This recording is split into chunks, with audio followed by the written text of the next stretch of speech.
Ano aike aloha ya kākou. Thank you for joining us today. This afternoon, Governor Josh Green will sign a bill that will tackle Hawaii's housing crisis by reforming the legal process for construction defect claims. It streamlines timelines, reduces litigation delays, and creates a more predictable environment for both homeowners and builders, ultimately helping more homes get built faster and more affordably.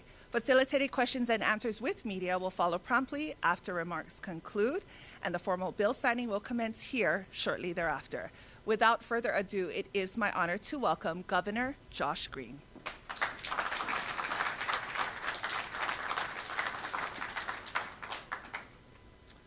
Aloha. Thank you guys for coming out. Today's our last day of bill signing for this year, and just reflect for a half second on the overall process. I'm just extremely grateful to the legislature. We have Senate and House leaders again here today.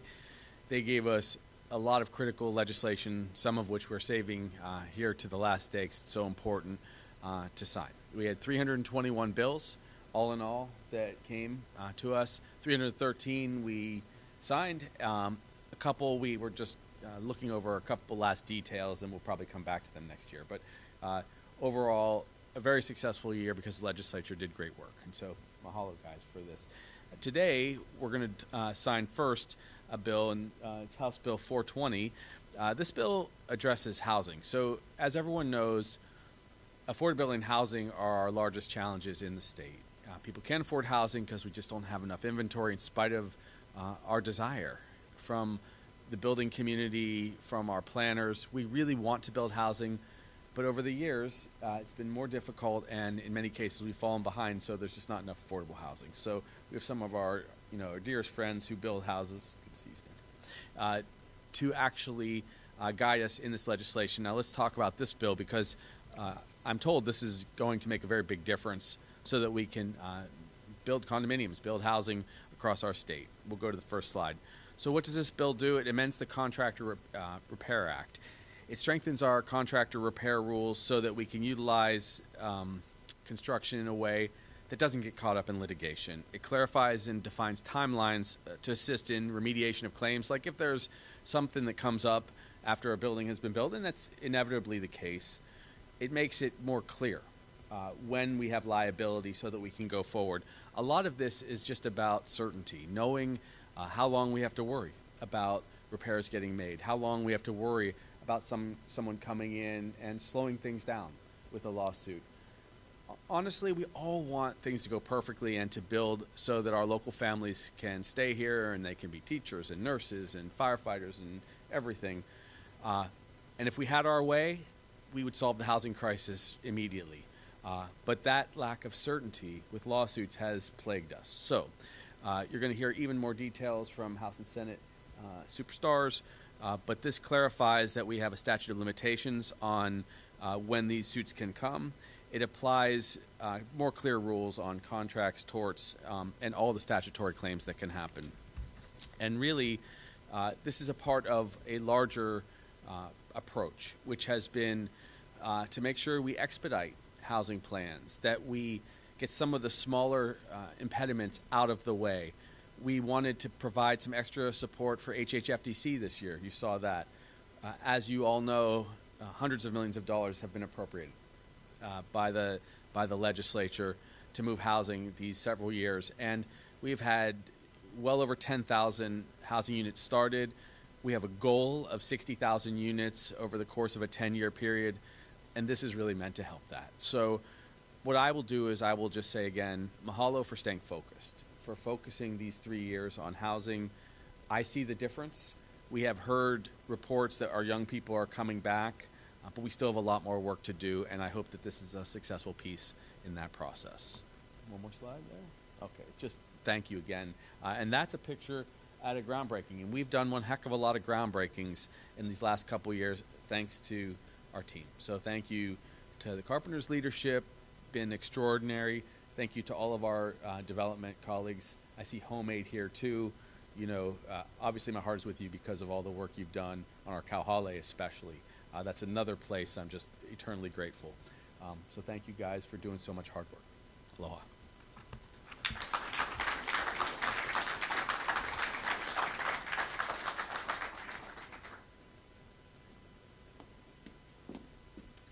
Mahalo, Governor. Next, I'd like to introduce Senator Jarrett Keohokalole, Chair of the Senate Committee on Commerce and Consumer Affairs.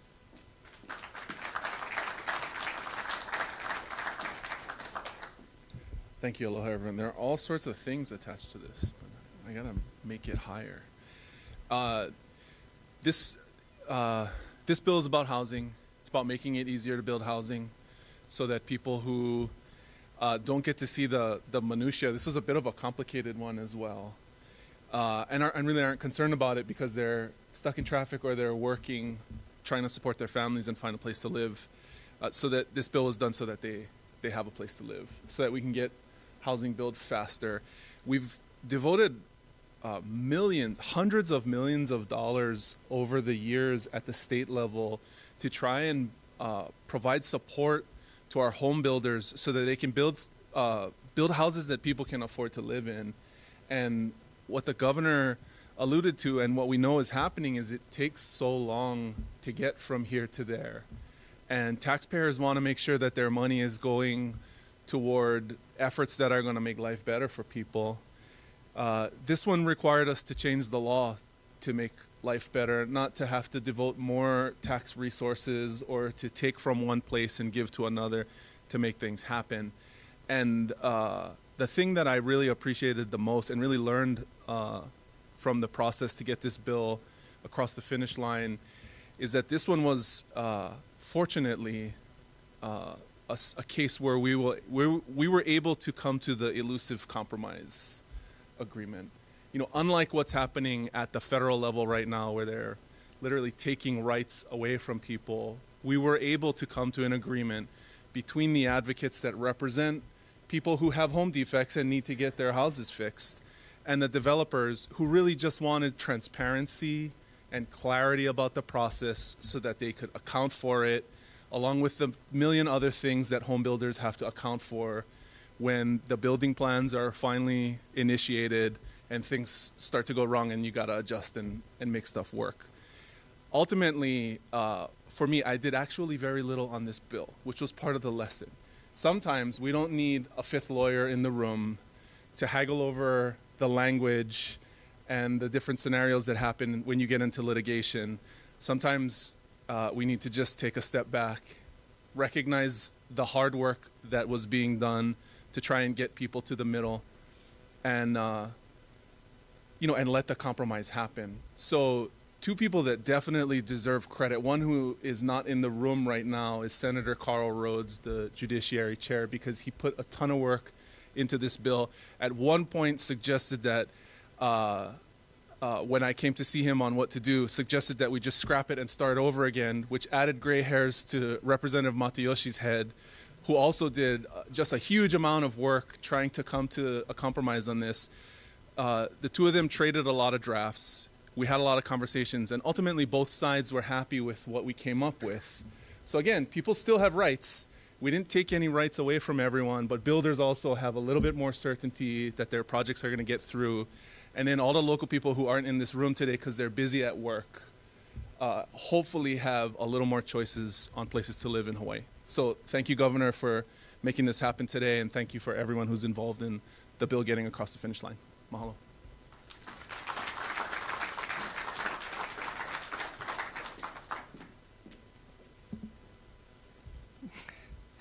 Mahalo, Senator Keohokalole. Now, please welcome Representative Lisa Martin, Chair of the House Committee on Human Services and Homelessness.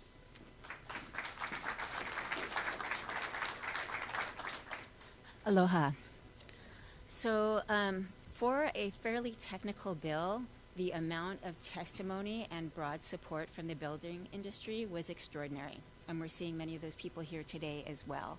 And it really just showed me, and I think the rest of our committee members in Chair Matayoshi's committee, that this is a problem for the building industry, right? There's a loophole that is making the Contractor Repair Act, which is meant to set up a collaborative situation so that defects can be repaired early on without the cost of litigation.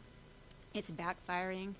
Sort of predatory attorneys were sometimes taking advantage of that loophole and using cookie-cutter lawsuits across the board with no actual information about any existing defects. more fishing, and driving up the costs, which could delay projects and ironically actually delay repairs that were sometimes desperately needed by the homeowners.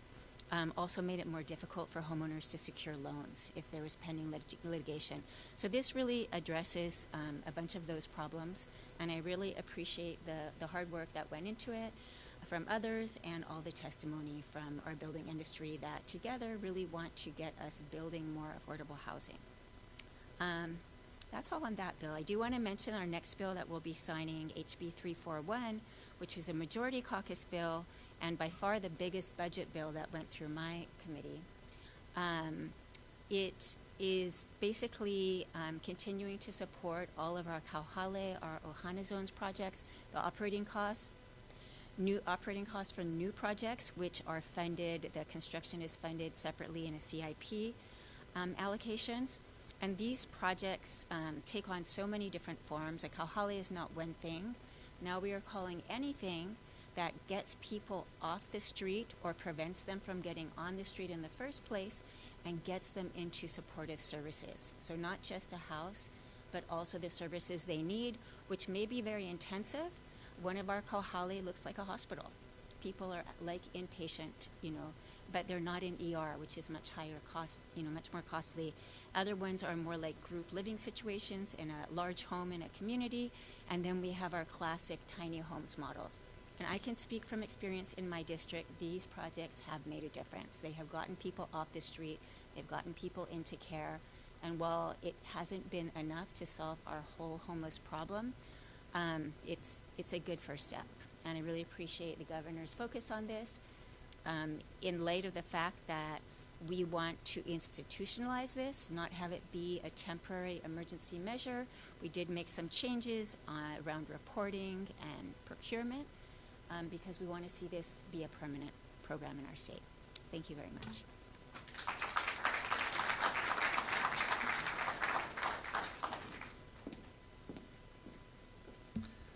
Mahalo, Representative Martin. Up next and finally, our final speaker, please welcome D.R. Horton Hawaii Division President Tracy Tonaki.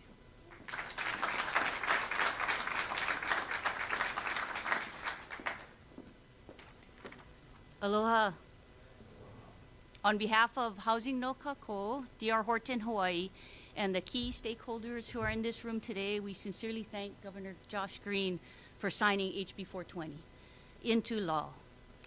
This legislation brings critical reform to the Contractor Repair Act by prioritizing cooperation and timely resolution over costly and prolonged litigation.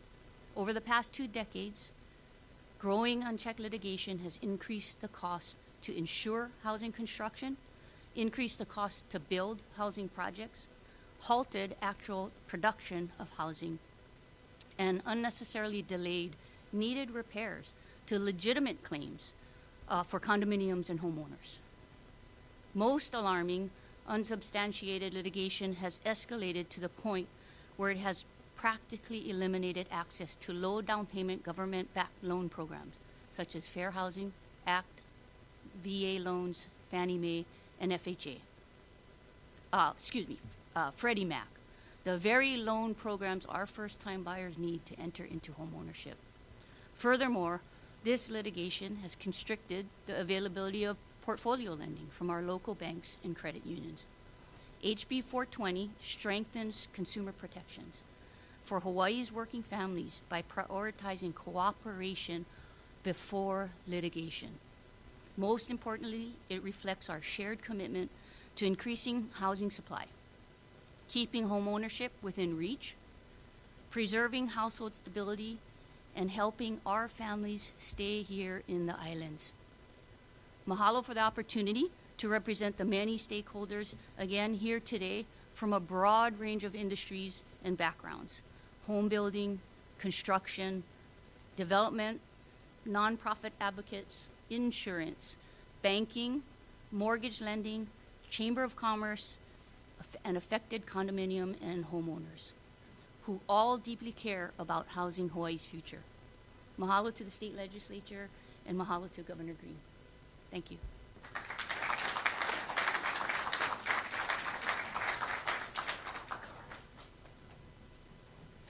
Mahalo, Tracy. We will now take facilitated questions from the media. I'm going to invite the governor to go back up there. And we only have one, KHON2.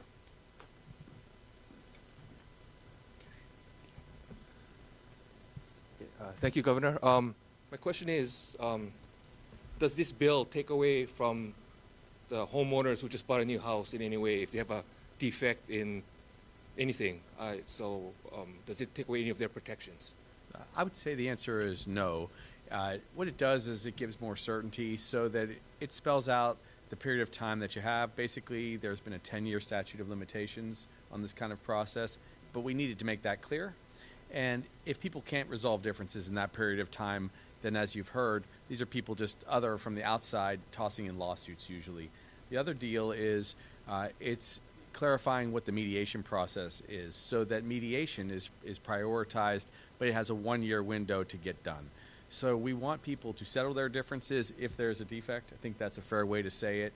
Again, in housing, there are a lot of different interests out there, and you would think the housing interests are always to build houses affordably and get our local families into them, but there's so much resource at stake that you have a lot of other outside forces saying, hey, I'm going to get involved in the middle. And that's what was alluded to. A lot of times people get in the middle, and it's unfortunate because it's not really in the interest of our local communities. So this bill will make things clearer. Again, the most important point to take away is clarity and predictability, and that's what this bill offers. It will make it clear to everyone how much time, if there is some kind of challenge with their house, how much time they have to get it remediated, and actually it will put a positive pressure on all parties to just resolve the differences and fix things up. The biggest driver of housing has been delays and time, in my opinion. When you add 2, 3, 4 years to the building process, you're adding hundreds of thousands of dollars. And that was reflected very clearly in UHERO's housing reports, that we're seeing the addition of, in some cases, $300,000 or more per unit added because we have these long delays. Then we find that materials are more expensive. We find that the costs of borrowing money is very, very expensive, and people just can't get to the projects. So I think actually this is a very consumer-friendly bill, because if I'm a consumer out there, I want to know when I would have to speak up if I have a concern, and I would want to know that people are going to be responsive, which our development teams will be. Mahalo, Governor. At this time, I'd like to welcome our state legislators, community advocates, and any key stakeholders to come up to the podium for the formal bill signing and subsequent picture taking.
Have John stand right here. Yeah.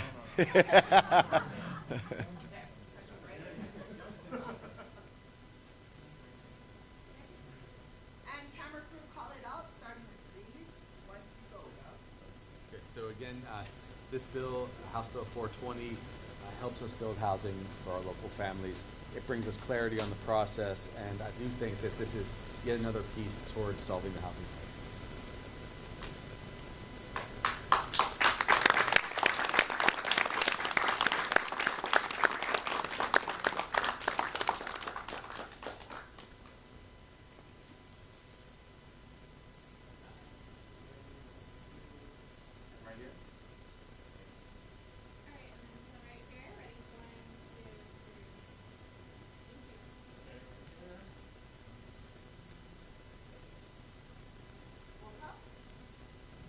This concludes our formal program. Mahalo and e malama.